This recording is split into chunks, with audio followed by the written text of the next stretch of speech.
کہ تو جہاں بھی ہو اللہ سے ڈرتے رہنا. تم سفر میں ہو، تم حضر میں ہو، تم تنہائی میں ہو، تم مجلس میں ہو، تم گھر میں ہو، تم دفتر میں ہو، تم جہاں بھی رہو اللہ سے ڈرتے رہو. تو یہ جامع وصیت ہے. حضور علیہ الصلوۃ والسلام سے جب لوگ کہتے کہ آقا ہمیں وصیت کیجیے، تو مختلف مواقع پہ حضور نے لوگوں کے مناسب حال مختلف وصیتیں فرمائی ہیں. چونکہ جب مریض آتا ہے معالج کے پاس تو پھر معالج کو پتہ ہوتا ہے اس کو پڑیا کون سی دینی ہے، اس کا علاج کس سے، اس کو بیماری کیا ہے. تو حضور مختلف موقع پر مختلف وصیتیں کیا کرتے ہیں. حضرت ابو ذر آئے تو انہوں نے کہا حضور مجھ کو وصیت کیجئے، تو فرمایا غریبوں کے پاس بیٹھا کرو، مسکینوں کے پاس بیٹھا کرو. اللہ اکبر. تو مختلف موقع پر مختلف وصیتیں کی. تو عمومی طور پہ جو سب سے زیادہ میرے حضور نے وصیت کی، جب کوئی حضور سے وصیت لینے آتا کہ حضور کوئی وصیت کیجئے، کوئی نصیحت فرمائیے، تو آقا کریم فرماتے اوصی کا بتقوی اللہ، میں تمہیں اللہ سے ڈرنے کی وصیت کرتا ہوں، تقوی اختیار کرنے کی وصیت کرتا ہوں. تو اللہ کے محبوب علیہ السلام نے حضرت معاذ بن جبل کو بھی یہی وصیت فرمائی اور ارشاد کیا اتق اللہ حیث ما کنت، اے معاذ بن جبل جہاں بھی رہو اللہ سے ڈرتے رہو، تقوی اختیار کیے رکھو. سفر میں پھر بھی تقوی، حضر میں پھر بھی تقوی. کچھ لوگ لوگوں کے سامنے تو متقی ہوتے ہیں لیکن خلوت میں متقی نہیں ہوتے.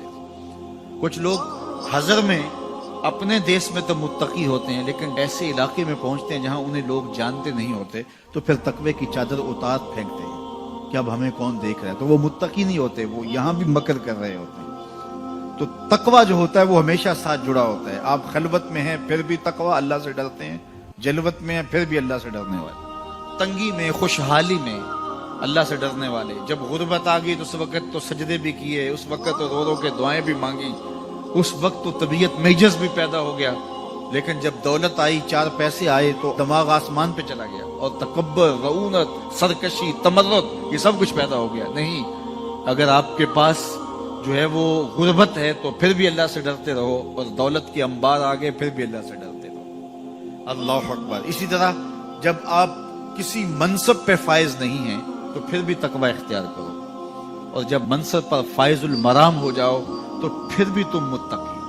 جب تمہیں امین بنایا جائے، جب تمہیں منصب سونپا جائے تو پھر تم اس وقت بھی اللہ سے ڈرنے والے ہو. وزارت کا قلم دان ہو یا تمہارے پاس جو ہے وہ وزارت عظمیٰ کی کرسی ہو، تم صدارت کے عہدے پہ براجمان ہو، یا ملک کی اہم ذمہ داریوں سے تمہیں نوازا گیا ہو کہ جہاں معاملات بہت حساس ہوں تو وہاں بھی تمہیں طاقت دی گئی ہو، تمہیں اختیار دیا گیا ہو، تمہیں مال و دولت کی فراوانی دی گئی ہو، تمہیں کسی منصب میں امین بنایا گیا ہو، تمہیں جو ہے وہ کسی چیز کا ضامن بنایا گیا ہو، ہر حال کے اندر تم اللہ سے ڈرنے والے رہو. جب ہر حال میں اللہ سے ڈرنے والے رہو گے تو پھر کیا ہوگا؟ اللہ تمہیں اپنی قربت کے نور سے نوازے گا اور تمہیں وہاں سے دے گا جہاں سے تجھے گمان بھی نہیں ہوگا.